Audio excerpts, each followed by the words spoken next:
Cat and Mouse in Partnership. A certain cat had made the acquaintance of a mouse, and had said so much to her about the great love and friendship she felt for her, that at length the mouse agreed that they should live and keep house together. "But we must make a provision for winter, or else we shall suffer from hunger," said the cat. "And you, little mouse, cannot venture anywhere, or you will be caught in a trap some day." The good advice was followed, and a pot of fat was bought, but they did not know where to put it. At length, after much consideration, the cat said, "I know no place where it would be better stored up than in the church, for no one dares take anything away from there. We will set it beneath the altar, and not touch it until we are really in need of it." So the pot was placed in safety, but it was not long before the cat had a great yearning for it, and said to the mouse, "I want to tell you something, little mouse. My cousin has brought a little son into the world, and has asked me to be a godmother. He is in white with brown spots, and I am to hold him over the font at the christening. Let me go out today, and you look after the house by yourself." "Yes, yes," answered the mouse, "by all means go, and if you get anything very good to eat, think of me. I should like a drop of sweet red christening wine myself."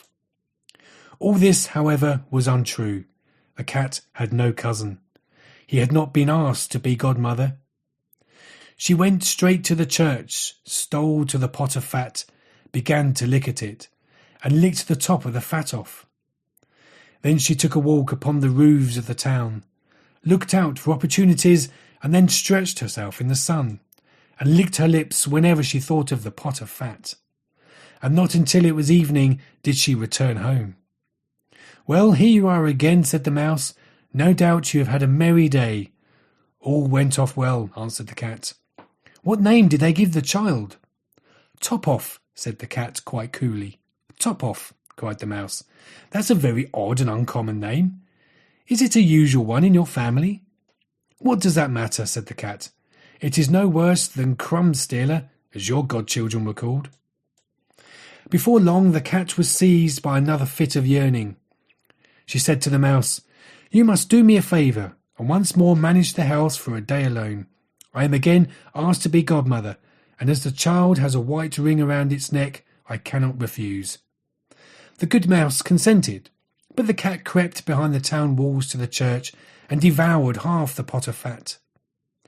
"Nothing ever seems so good as what one keeps to oneself," said she, and was quite satisfied with her day's work. When she went home, the mouse inquired, "And what was the child christened?" "Half done," answered the cat. "Half done? What are you saying? I've never heard the name in my life. I'll wager anything it is not in the calendar." The cat's mouth soon began to water for some more licking. "All good things go in threes," said she. "I am asked to stand godmother again. The child is quite black, only it has white paws, but with that exception it has not a single white hair on its whole body. This only happens once every few years. Will you let me go, won't you?" "Top off, half done," answered the mouse. "They are such odd names, they will make me very thoughtful." "You sit at home," said the cat, "in your dark grey fur coat and long tail, and you are filled with fancies. That's because you do not go out in the daytime." During the cat's absence, the mouse cleaned the house and put in order, but the greedy cat entirely emptied the pot of fat. "When everything is eaten up, one has some peace," said she to herself, and well filled and fat, she did not return home till night. The mouse at once asked what name had been given to the third child. "It will not please you more than the others," said the cat. "He is called All Gone." "All Gone?" cried the mouse. "That is the most suspicious name of all. I have never seen it in print. All gone? What can that mean?" She shook her head, curled herself up, and lay down to sleep. From this time forth no one invited the cat to be godmother. But when the winter had come, and there was no longer anything to be found outside, the mouse thought of their provision, and said, "Come, cat, we will go to our pot of fat which we have stored up for ourselves. We shall enjoy that." "Yes," answered the cat, "you will enjoy it as much as you would enjoy sticking that dainty tongue of yours out of the window." They set out on their way, But when they arrived, the pot of fat certainly was still in its place, but was empty. "Alas," said the mouse, "now I see what has happened. Now it comes to light. You have devoured all when you were standing godmother. First top off, then half done, then—" "Will you hold your tongue?" cried the cat. "One word more, and I will eat you too."